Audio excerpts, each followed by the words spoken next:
કેરીનું નામ પડે એટલે સૌના મોઢામાં પાણી આવી જાય છે। ત્યારે અરવલ્લી જિલ્લાના વિજ્ઞાનના એક શિક્ષકે વૈજ્ઞાનિક અભિગમ સાથે 1.5 વીઘામાં 400 ઉપરાંત કેરીના 35 જાતના છોડ વાવીને સૌ કોઈને અચંબામાં મૂકી દીધા છે। કેરીનું નામ પડે એટલે કે સૌના મોઢામાં પાણી આવી જાય। ત્યારે અરવલ્લી જિલ્લાના વિજ્ઞાનના એક શિક્ષકે વૈજ્ઞાનિક અભિગમ સાથે 1.5 વીઘામાં 400 ઉપરાંત કેરીના 35 જાતના છોડ વાવીને સૌ કોઈને અચંબામાં મૂકી દીધા છે। અરવલ્લી જિલ્લાના ધનસુરા તાલુકાના સિકા ગામના ઉમેશ કુમાર પટેલ એક એવા વ્યક્તિ છે કે જેમણે વિજ્ઞાનના શિક્ષક તરીકેની ભૂમિકા ઉપરાંત ખેતીના ક્ષેત્રમાં પણ નવીનતાની હિંમતનું ઉદાહરણ પૂરું પાડ્યું છે। એક ખેડૂત પુત્ર તરીકેની તેમની મૂળ ઓળખને તેઓએ આધુનિક ખેતીની પદ્ધતિઓ અને વૈજ્ઞાનિક અભિગમ સાથે જોડી 35 જાતની કેરીના પ્લાન્ટ ઉગાડીને ખેતીના ક્ષેત્રમાં એક અનોખું સ્થાન હાંસલ કર્યું છે। આ સફળતાની કહાની એટલે જ પ્રેરણાદાયી છે કે જેટલી તે નવીનતાથી ભરપૂર છે।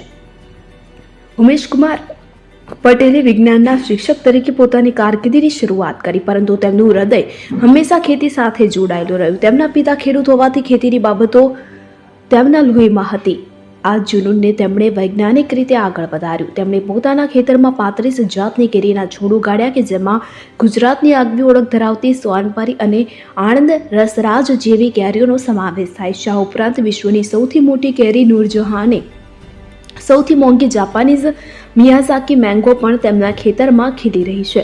આ બધું અરવલ્લીની ધરતી પર ખેડૂત પુત્રની હિંમત અને નવીનતાનું પરિણામ છે। તેમણે કલમ પદ્ધતિનો ઉપયોગ કરીને એક જ છોડ ઉપર 3 થડ પેદા કરવામાં સફળતા મેળવી। આ પદ્ધતિ દ્વારા તેમણે ન માત્ર ઉત્પાદન વધાર્યું પરંતુ જમીનનો ઉપયોગ પણ વધુ કાર્યક્ષમ રીતે કર્યો।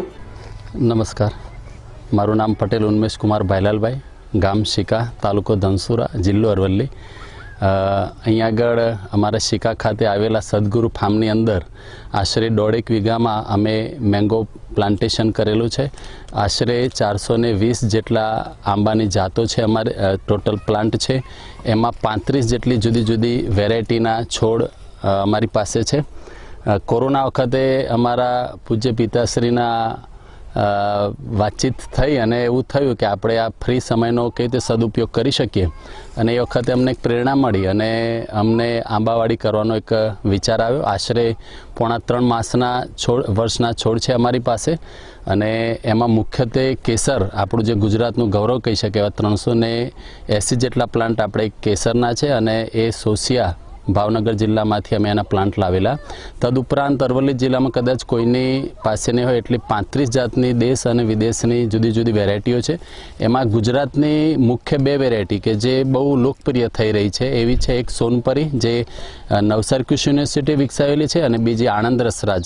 તો એના પણ પ્લાન્ટ આપણી પાસે છે। સાથે સાથે આપણા દેશની જે પૂસા નામની સંસ્થા છે તેની પૂસા અંબિકા, પૂસા અરુણિમા, તદુપરાંત એની અંબિકા, પછી આપણી પાસે મલ્લિકા અને અરુણિમા અને બધી બીજી વેરાયટીઓ પણ પૂસાની પણ છે।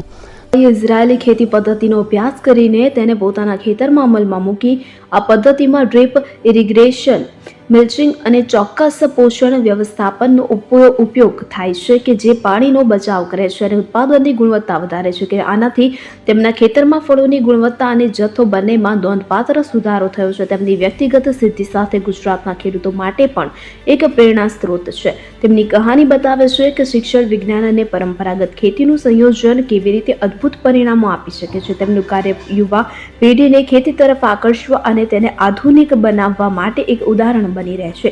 આજે ઉમેશભાઈનું ખેતર એક પ્રયોગશાળા જેવું છે કે જ્યાં નવીનતા અને પરંપરાનો સમન્વય થાય છે। તેમની સફળતા એ બતાવે છે કે હિંમત, જ્ઞાન અને મહેનતના સંયોગથી કોઈ પણ ક્ષેત્રમાં અસાધારણ પરિણામો મેળવી શકાય છે।